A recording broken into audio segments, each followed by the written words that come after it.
Bom, queridos, hoje nós estamos chegando na última mensagem sobre o tema reflexões sobre a riqueza. Quando eu iniciei esta série, eu falei sobre a relevância de falar sobre isso.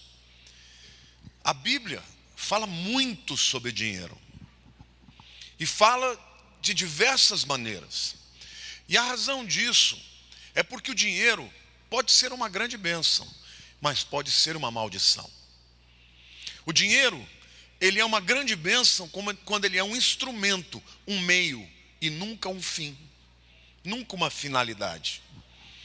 A Bíblia fala sobre como nós devemos lidar com a questão do dinheiro.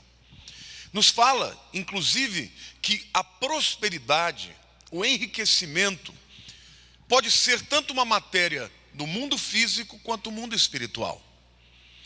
Pode ser resultado tanto do favor de Deus, como também é resultado do trabalho do homem.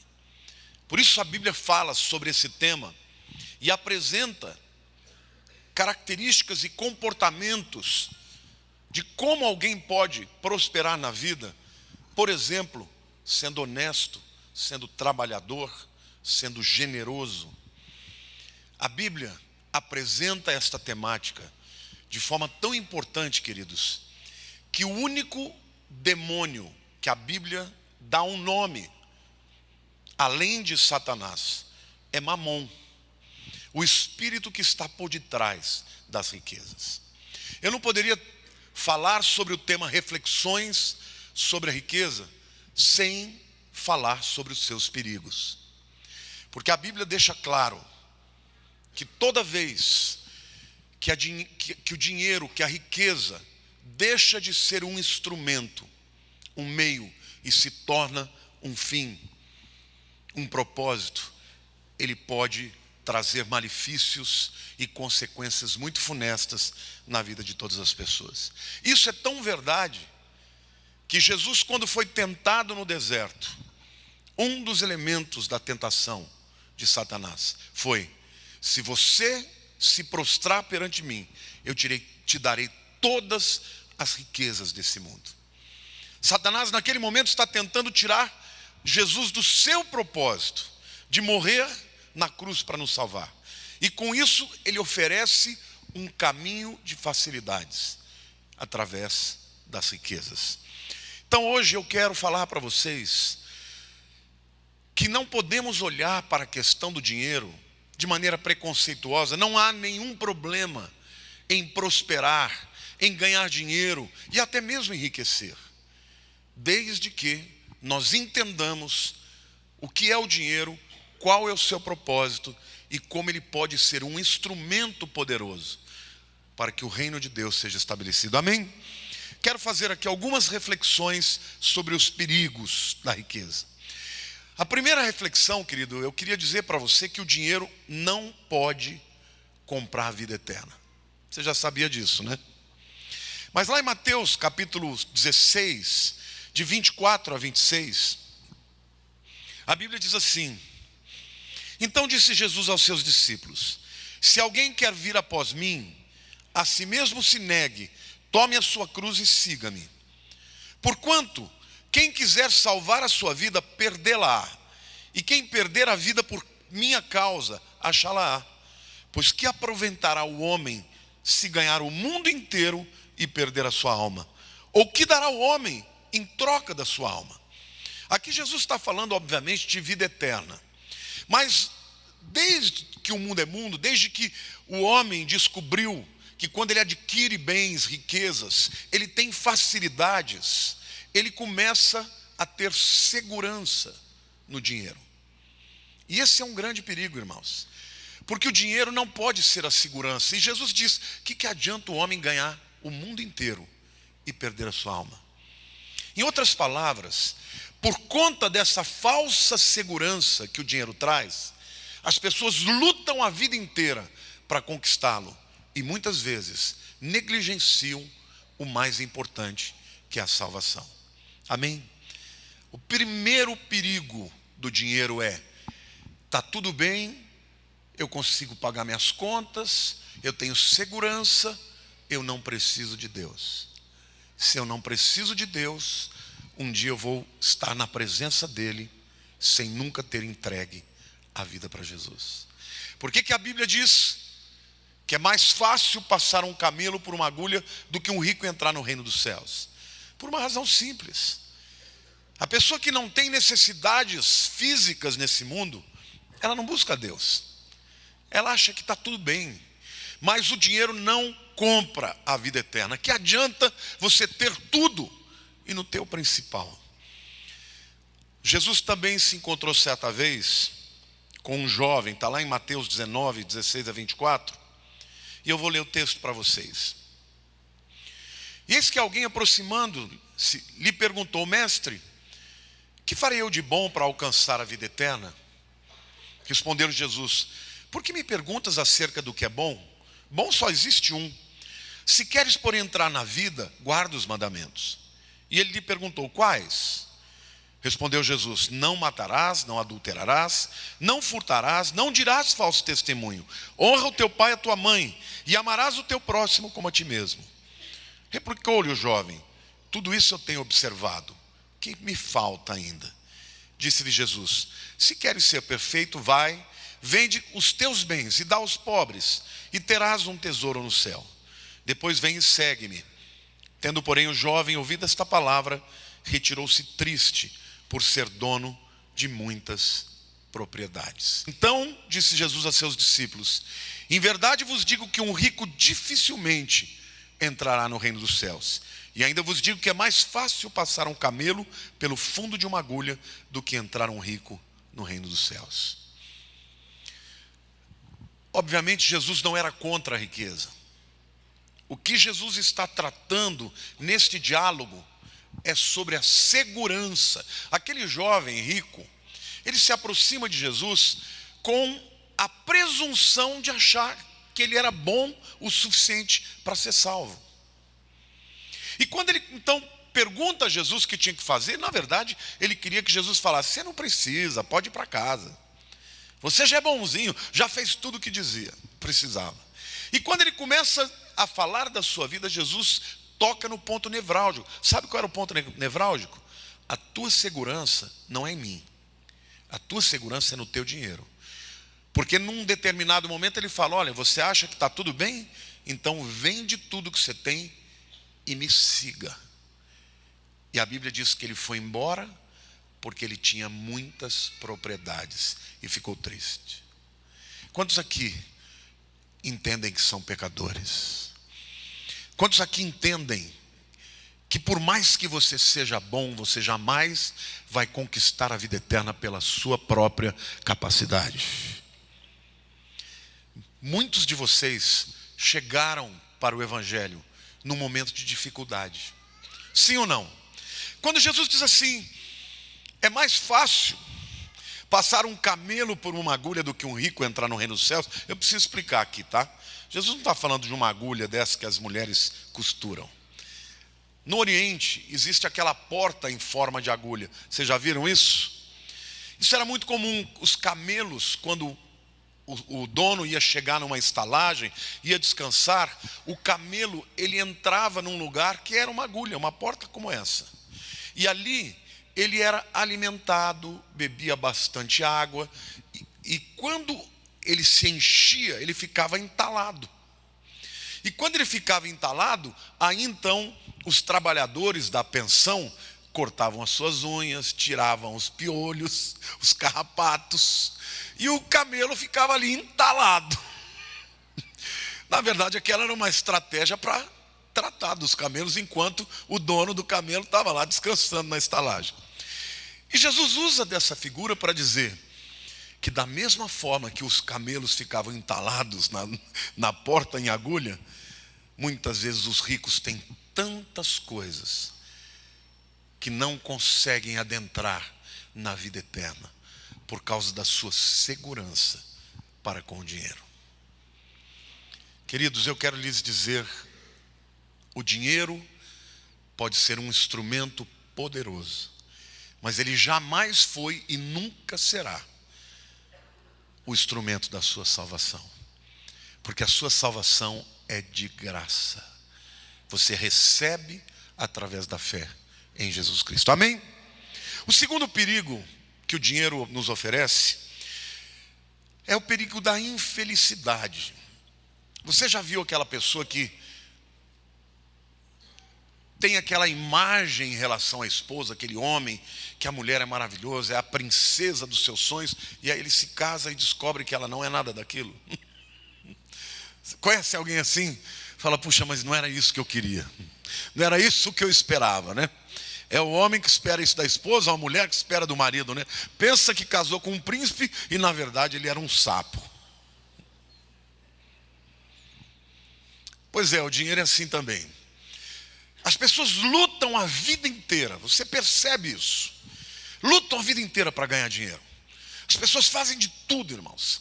Trabalham horas, fazem todos os tipos de cursos, estão vivendo no mundo corporativo, e nessa luta pelo dinheiro as pessoas muitas vezes fazem coisas das quais se envergonham. Porque no fundo elas acreditam que a felicidade delas virá quando elas ganharem dinheiro. E aí chegam lá e descobrem que o dinheiro não traz alegria. Há muitos milionários que se suicidam porque não suportam uma vida que tem tudo e ao mesmo tempo não oferece nada. Então quero te dizer, não acredite nessa balela, nesta falácia de que o dinheiro vai te trazer felicidade. Eu quero falar aqui de dois homens, na verdade um pai e um filho, já que nós estamos falando aqui do relacionamento de pai e filho, eu quero citar dois homens na Bíblia. Dois homens muito ricos. Um deles totalmente infeliz e o outro cheio de contentamento. Eu estou falando de Salomão, o filho, e de Davi, o pai. Vejam que Salomão, o homem mais sábio que já andou na terra, talvez o mais rico de todos, aliás, a Bíblia diz que ele tinha uma riqueza que nunca houve antes dele e nem jamais haveria. Vejam o que ele fala em Eclesiastes 2, 16 e 17. Pois tanto do sábio quanto do estulto, a memória não durará para sempre. Pois passados alguns dias, tudo cai no esquecimento. Morre o sábio e da mesma sorte o estulto, pelo que aborreci a vida, pois me foi penosa a obra que se faz debaixo do sol. Sim, tudo é vaidade e correr atrás do vento. Olha o que Salomão está falando. Salomão é um cara que quando ele escreve Eclesiastes, ele fala assim: tudo aquilo que os meus olhos viram, eu obtive. Sabe aquele camarada que nunca teve algo que ele não pôde possuir? Quando ele olhava para uma mulher bonita, eu falei, eu quero. Olhava para outra e falei, eu quero essa também. Olhava para outra, essa também. A ponto de ele ter 300 mulheres e 700 concubinas. Queridos, ele era tão sábio. Aliás, com isso não demonstrou tanta sabedoria. Porque dar conta de uma já é difícil, imagina de 1000. Mas ele era tão sábio, ele era um camarada que tinha tantos conselhos, que as pessoas, os reis, os príncipes, vinham de longe para lhe pedir conselhos. E traziam pedras preciosas, ouro. Mas Salomão chega no final da sua vida e ele começa a pensar o seguinte: daqui a pouco eu vou morrer e eu vou ser esquecido como a pessoa mais estulta do mundo. O pior idiota do mundo é igual a mim quando eu morrer. E eu olho para a minha vida, com tudo isso que eu tive, o que eu percebo? A minha vida é enfadonha, é chato, é boring. É isso que ele diz. É um camarada insatisfeito, apesar de ter tudo, tudo na vida. Agora eu vou falar do seu pai, Davi. Davi, no Salmo 51, ele tinha cometido o pior pecado que um homem pode cometer. Traiu um amigo com a sua esposa e ainda teve que mandá-lo para a morte, porque o resultado da traição foi que ela ficou grávida, e se as pessoas achassem que era de Davi, porque o marido estava na guerra, ela seria apedrejada. Então no Salmo 51, ele, quebrantado diante de Deus, ele pede perdão e fala: Senhor, por favor, não retire de mim o seu espírito. Mas vejam o que o mesmo Davi, quando está na presença de Deus restaurado, diz. Lá em Salmo 32, 10 a 11.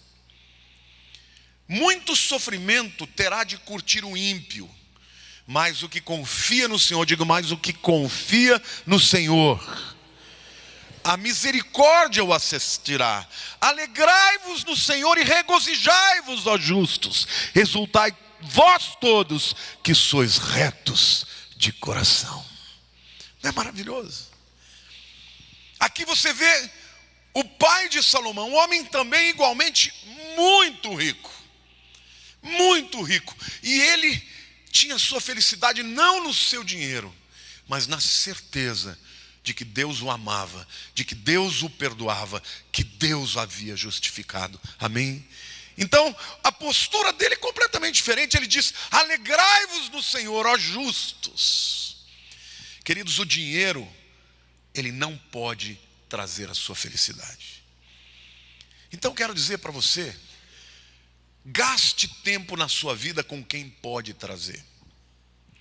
Ontem eu tive uma experiência tão maravilhosa com Deus. Um pouquinho antes do almoço, eu estava ali aguardando o almoço e estava assistindo a Olimpíada. Estava assistindo atletismo ali, não pensando em nada, absolutamente nada em Deus. Vendo a Olimpíada, esperando a hora do Usain Bolt correr. De repente, eu senti uma visitação de Deus. Uma coisa tão extraordinária, a presença física de Deus. E eu comecei a me quebrantar.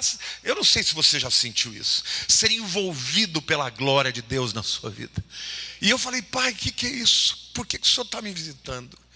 E eu senti o Espírito de Deus falar comigo, não audivelmente: porque eu estou com saudade de você, porque eu tenho prazer na sua presença.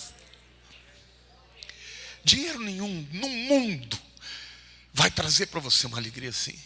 Você pode ter um carro novo, você pode falar: que lindo, mas é algo de fora, não é algo de dentro. Essa alegria, esse contentamento, Davi podia sentir. Regozijai-vos, ó justos. Querido, eu quero dizer para você, o teu Deus é o teu provedor. Ele quer te abençoar, mas Ele nunca espera que você encontre nas alegrias da vida, ou no dinheiro, ou na riqueza, a segurança da tua salvação. Amém? Só o Senhor pode trazer plenitude. Só o Senhor pode nos encher de contentamento. Hoje de manhã eu escrevi um texto. Foi tão especial que eu tive com o Senhor ontem. Hoje de manhã eu escrevi um texto e eu dei o título: Homenagem aos meus pais. E ali eu começo a falar da experiência de ser pai, da experiência extraordinária que é ser pai. E agradeço a Deus pelo pai que Ele me deu na terra. E falei de tudo quanto Ele influenciou e como Ele marcou a minha vida, a minha maneira de enxergar a realidade, sua integridade, sua honestidade, o seu amor pela minha mãe. Meu pai era apaixonado pela minha mãe. E depois eu falei: mas nem todos os filhos tiveram o privilégio de ser criado por um homem bom. Para estes, eu quero dizer que há um Pai no céu, que é o Pai das luzes, de quem toda boa dádiva e todo bom dom perfeito desce. E para estes, eu quero dizer: confie no Senhor de todo o coração. Não te estribes no teu próprio entendimento. Reconhece em todos os seus caminhos e Ele endireitará as tuas veredas. E eu fiquei ali escrevendo hoje de manhã esse texto e chorando de novo na presença de Deus, agradecendo pelo privilégio de saber que Ele me ama, de saber que eu sou dEle, que Ele se importa com a minha vida, que Ele dirige a minha vida, que Ele me dá segurança do futuro. Então, meu querido, eu quero te dizer, não há problema algum em você trabalhar e desejar a prosperidade, mas lembre-se, isto jamais trará satisfação para você. Somente Deus pode trazer alegria. Amém? Então, o perigo da riqueza é dela desviar as pessoas. A terceira reflexão que eu quero fazer a respeito do dinheiro é que a segurança do dinheiro é efêmera. Provérbios 23:5 diz assim: porventura fitarás os olhos naquilo que não é nada, pois certamente a riqueza fará para si asas, como a águia que voa pelos céus. Olhe bem para a pessoa do lado e diga assim: a riqueza é nada. É nada. E é tão efêmera que a Bíblia diz que ela frequentemente voa como a águia e vai para os céus. Quantos aqui já tiveram uma condição econômica muito boa e perderam tudo ou quase tudo? Levanta a mão. Sabe o que é isso? Dá para confiar? Dá para confiar na riqueza? Não dá. As riquezas podem comprar muitas coisas, mas não fie a sua vida nas riquezas. Confia no Senhor, porque a segurança das riquezas é efêmera. Hoje nós estamos vivendo um tempo em que o Brasil está sendo chacoalhado. Muita gente está perdendo emprego. E deixa eu dizer algo para você: continue confiando em Deus, porque Deus é Senhor do mesmo jeito. A tua vida, a tua história, quem paga a tua conta não são os homens, mas é o Senhor. Confia no Senhor, entrega a tua vida a Ele. Ele vai cuidar da sua vida, amém ou não? Ele é o Senhor, Ele é o teu Pai. Então, não confie na segurança das riquezas humanas, e muito menos em homens. A quarta reflexão que eu quero falar sobre o dinheiro é que o dinheiro pode perverter o caráter do homem. Quantos aqui conheceram alguém que era muito bom e quando ganhou dinheiro despirocou? É interessante. O camarada ganha dinheiro, ele abandona a família. Ele larga a mulher e vai pegar uma mais nova. É idiota. Será que ele não se tocou? Eu nunca vi um velho namorando com uma jovem bonita se ele for pobre. Geralmente são os caras cheios do dinheiro. Será que ele não se tocou que ela está atrás da grana dele? Dá vontade de falar: olha no espelho, camarada. Por isso que a Bíblia fala para você ser fiel à mulher da tua mocidade, porque ela te escolheu quando você não era ninguém. Agora o camarada começa a ganhar dinheiro, né? Começa a achar que ele é poderoso, que ele pode tudo. E aí ele olha para a mulher dele, ela já não é mais a mulher da mocidade, já é uma bruaca. E aí ele vai, o caráter dele é transformado, queridos, por causa do dinheiro.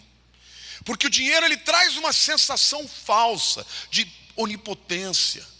Eu posso tudo, eu tenho grana, eu compro quem eu quiser, eu estou ao lado de quem eu quiser. Sabe, a Bíblia diz assim em Provérbios 27, de 20 a 24. Preste atenção nesse texto, que ele é pesado. O inferno e o abismo nunca se fartam, e os olhos do homem nunca se satisfazem. Está falando de ganância aqui. Salomão está dizendo o seguinte: que o inferno tem fome. Por mais que existam pessoas que estão se perdendo, a sua fome de levar as almas não termina. Da mesma forma que o homem ganancioso, por mais que ele amealhe coisas na vida, nunca é o suficiente. Ele quer mais. Ele quer mais. Aí ele vai em seguida e diz: como o crisol prova a prata e o forno ouro, assim o homem é provado pelos louvores que recebe. Aqui são dois instrumentos. Você sabe que naquele tempo, para se purificar a prata e o ouro, passava-se pelo fogo, porque as impurezas eram derretidas e se perdiam. Depois esfriava e o ouro estava puro e a prata estava pura.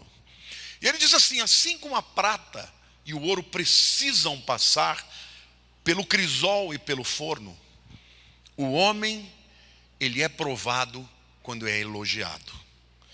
E o contexto aqui não é um elogio de algo que você tenha feito bom, é o elogio falso daqueles que têm posição e poder e dinheiro.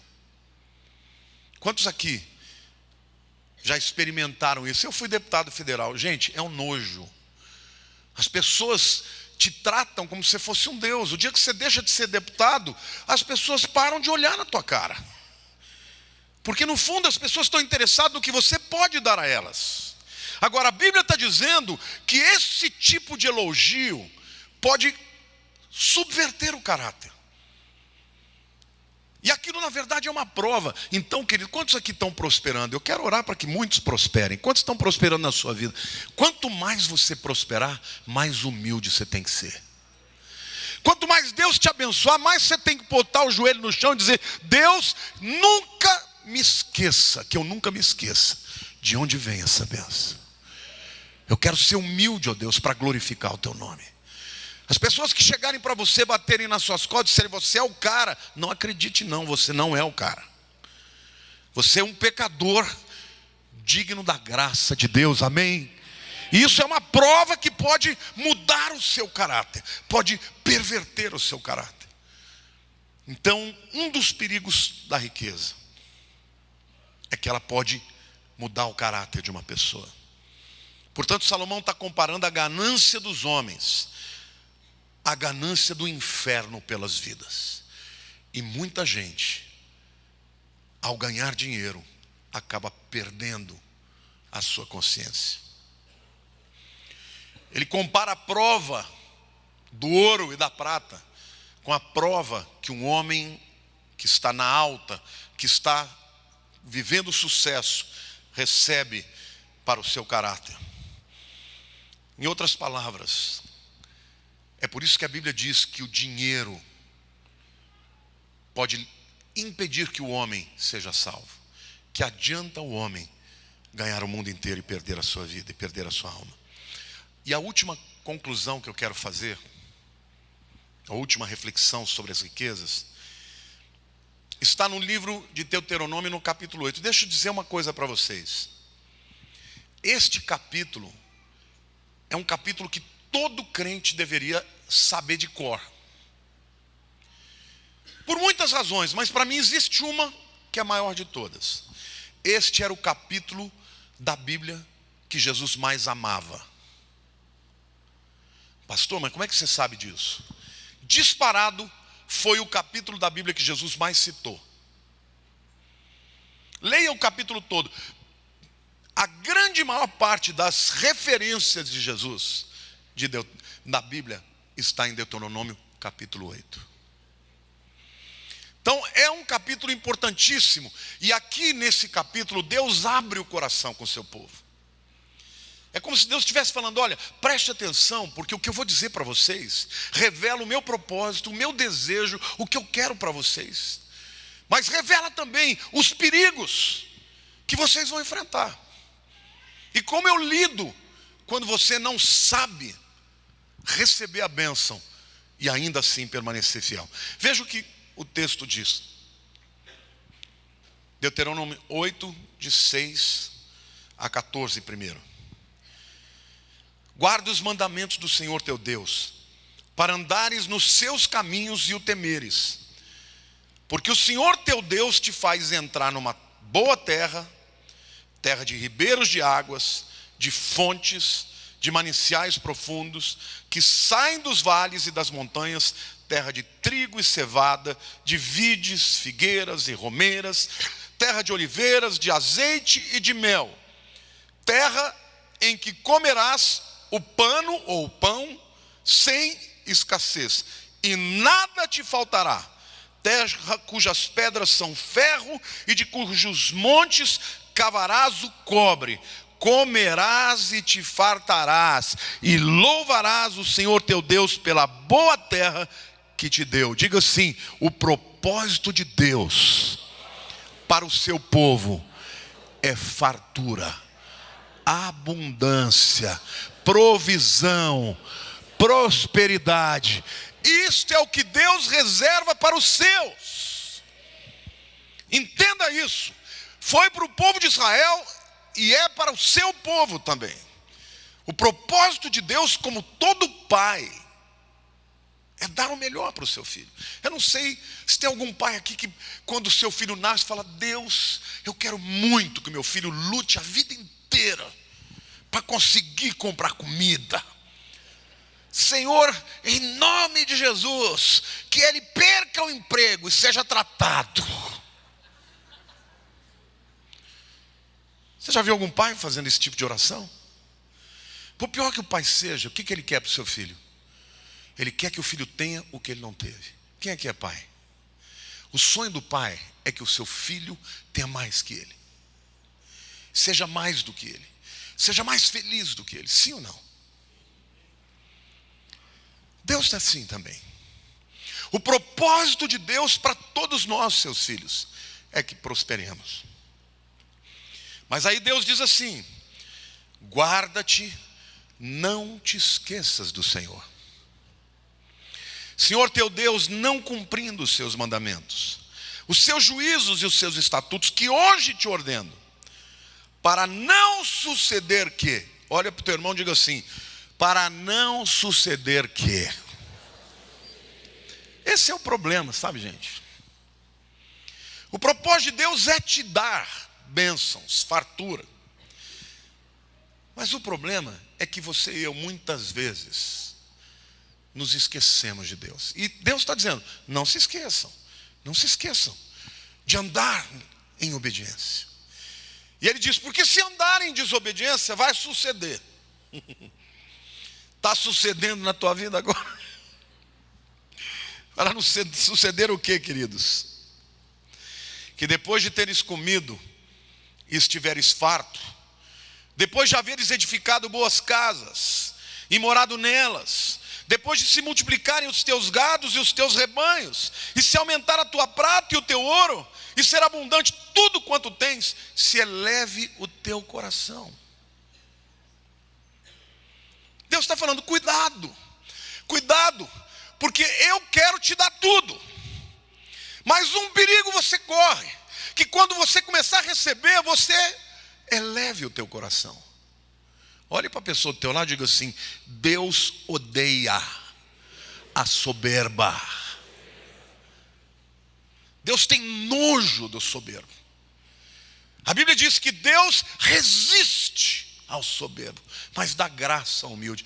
Você já imaginou Deus resistindo a alguém? Misericórdia. Eu falo para Deus. Sabe, irmãos, eu sempre fui um italiano bravo.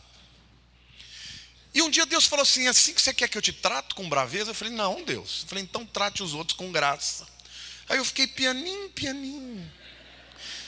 quando eu vai subir na tamanca, não, como é que eu quero ser tratado com graça? Aí eu dou graça. E Deus está dizendo para você: você quer ser tratado com graça? Sabe, gente, não suceda na tua vida soberba. Não permita que quando Deus te abençoar, você olhe para você e fale: eu sou o cara. Tem alguns jogadores por aí, né, que são tão idolatrados que Deus está dando uma tratadinha. E eu queria muito encontrar esse camarada. Eu não vou dizer o nome, mas vocês todos sabem de quem eu estou falando. Eu falei para Deus: Senhor, o Senhor me bota na frente desse jovem, que eu vou falar com ele, que se ele não se quebrantar, porque ele levanta, fala de Jesus, escreve de Jesus e faz tudo que Jesus não apoia, eu vou dizer: olha, Deus te deu um dom maravilhoso, que se você deixar ele te usar para a glória dele, você vai chegar onde você nunca imaginou. Mas se você ficar achando que você é o cara, você vai viver uma humilhação extraordinária. Porque Deus que ama o filho, ele faz isso. Então, querido, o perigo da riqueza é que ela pode gerar soberba. E Deus fala: depois que tudo isso acontecer, depois da abundância, e se eleve o teu coração e te esqueças do Senhor teu Deus, que tirou da terra do Egito, da casa da servidão. É interessante, as pessoas vêm e pedem: pastor, ore por mim, ore para que minha empresa prospere. Aí prospera. E quando prospera, o que eles fazem? compram casas na praia, não aparece mais na igreja, aí Deus fala, é assim, vai perder as casas. O David Henshaw fala isso. Ele orou tanto para o povo dele prosperar, e o povo começou a prosperar muito, aí o povo começou a parar de orar. Aí ele falou de púlpito, eu vou começar a orar para Deus tirar a prosperidade.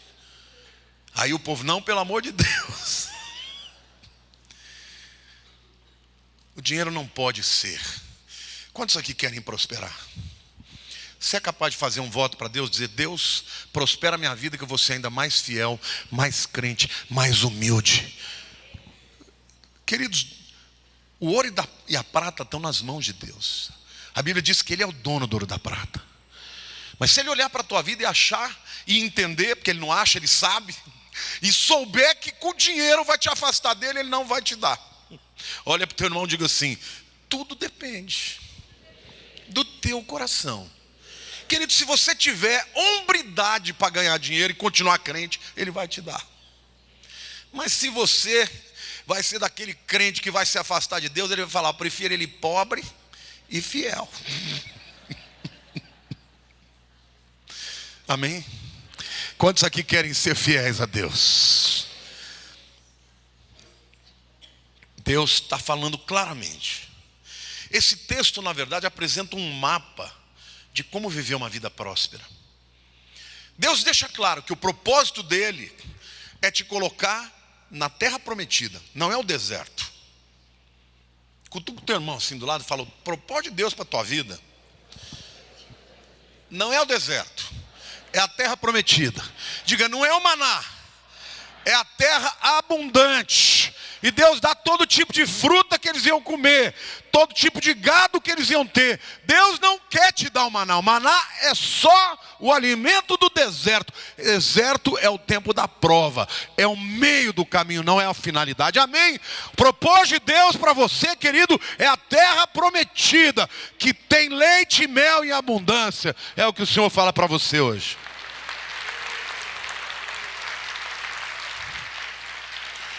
Terra de mananciais profundos, de riquezas minerais, de cereais, de figueiras, romeiras, oliveiras. Deus promete que o povo se fartará e louvará o Senhor. Mas Deus está dizendo, cuidado. Cuidado para que o seu coração não se eleve. E os versos 16 a 18 mesmo capítulo dizem o seguinte, que no deserto te sustentou com maná, que teus pais não conheciam, para te humilhar. Diga assim, maná é dinheiro de humilhação, é comida de humilhação, para te provar e afinal te fazer bem. Quantos aqui estão sentindo prova? Estão debaixo da prova? Deixa eu te dizer, a prova é para o teu bem. Deus não está com raiva de você. Deus está me punindo. Não, Deus está te testando. Deus está te provando. E a prova é para te aprovar, não é para reprovar. A prova é para te fortalecer, para trazer consciência de quem é Deus. Amém, irmãos? Deus está dizendo, eu te provei para te humilhar, mas para te fazer bem. Olha para a pessoa, Deus do teu lado, diz assim, primeiro Deus te prova, te humilha, e depois Ele te faz bem. É o que o texto está dizendo. Que no deserto te sustentou com maná que teus pais não conheciam. Para quê? Para te humilhar, para te provar e afinal te fazer bem. Qual é o propósito de Deus? Te fazer bem. Sabe aquele filho obediente? Não apanha. Agora tem aquele filho que fala assim, eu só aprendo dando cabeçada. Burro. Cabeção. Quantos aqui querem aprender sem dar cabeçada? Querido, quem aprende sem cabeçada, vai de vento em popa. Mas o que Deus está dizendo é, primeiro eu te provo, te humilho. Humilhar é te levar à condição, não é aquela humilhação humana, né, que o indivíduo tem prazer, não. Humilhar é te quebrantar. Para quê? Para te fazer bem. Olhe para o teu irmão do lado, cutuca ele e fala assim, Deus te ama. E Ele quer te fazer muito bem. Amém? Aí ele diz assim: não digas, pois, no teu coração, a minha força e o poder do meu braço me adquiriram essas riquezas. Antes te lembrarás do Senhor teu Deus, porque é Ele o que te dá força para adquirires riquezas, para confirmar a sua aliança que sob juramento prometeu a teus pais, como hoje se vê. Amém, queridos? O propósito de Deus para a tua vida, em primeiro lugar, é que você tenha um relacionamento com Ele. Se você perguntar, se a gente puder definir os 10 mandamentos numa palavra, que palavra seria essa? Relacionamento. Os 4 primeiros mandamentos é Deus falando como é que o homem deve se relacionar com Ele. E os últimos 6 mandamentos é Deus falando como o homem deve se relacionar com o seu semelhante. Então o que Deus quer para nós? Primeiro, um relacionamento. Depois Ele espera que nós sejamos instrumentos de revelar a sua glória. E se você entende esse propósito, as riquezas são meios poderosos que Deus vai botar na tua mão para isso. Mas se você, ao invés de olhar para as riquezas como um meio, e sim como uma finalidade, Deus vai tratar a tua vida. E vai provar a tua vida. Porque Ele prefere uma pessoa sem dinheiro, mas salva, com a mente correta, do que alguém que tem o dinheiro, mas não entende o que é a salvação. Amém? Então eu quero orar pela tua vida, querido. Eu quero orar pela tua profissão.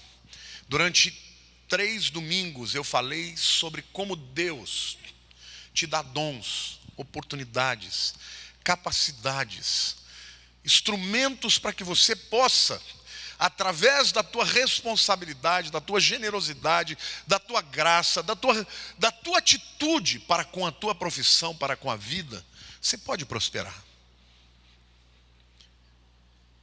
Mas eu falei também que este tema dinheiro, ele é tanto espiritual quanto físico. E para que você prospere, entenda, não acredite no que as pessoas dizem. Deus quer que eu seja pobre. Não, Deus não quer que você seja pobre. Deus quer que você tenha abundância. Nem todos vão ser ricos, mas a Bíblia está dizendo que todos podem ser prósperos, ser fartos, ter comida para comer, poder pagar, sabe, uma boa escola para os seus filhos, poder trazer roupa para os seus filhos, poder ter um dinheiro para viajar para um lugar bacana, num momento de descanso. Deus quer te dar prosperidade. Mas isto não pode ser um fim em si mesmo. Isto tem que ser só um meio. Porque o fim da tua vida é um relacionamento com o Pai Celeste. Querido, o teu Pai do céu tem todas as coisas. Ele sabe o que você necessita. Amém? Eu queria agora, nesse momento, orar pela tua vida. Feche seus olhos.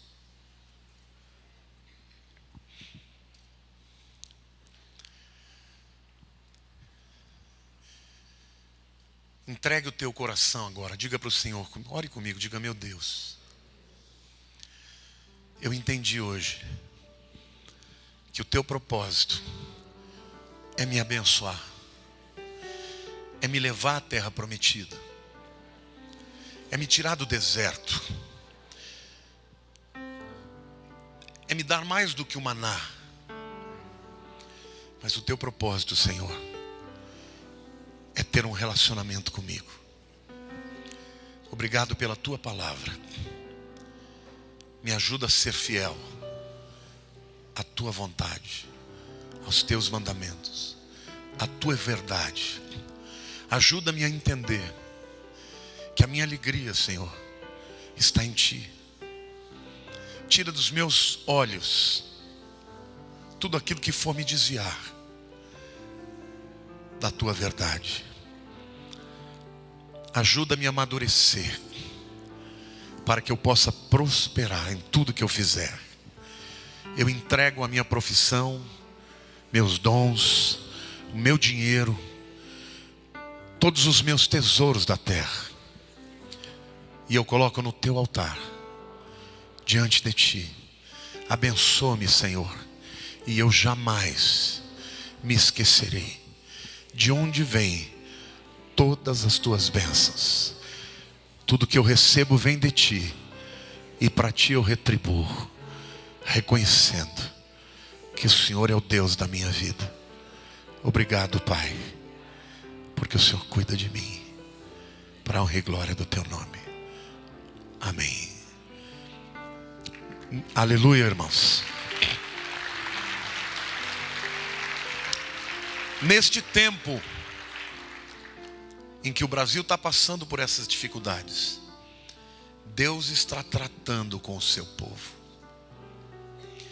E a nossa oração é que, quando passarmos por isso, nós entendamos que a nossa segurança não está em partido político, não está em nenhum homem desta terra. A nossa segurança está em Deus. É Ele quem cuida de nós, é Ele quem supre as nossas vidas, amém? É Ele quem põe o alimento nas nossas mesas. Não coloque a sua paixão em coisas humanas e tampouco em homens. Seja fiel a Deus, e Ele vai suprir a tua necessidade, e vai te fazer entrar numa terra boa, que emana leite e mel. Mesmo num tempo de dificuldade, você vai prosperar.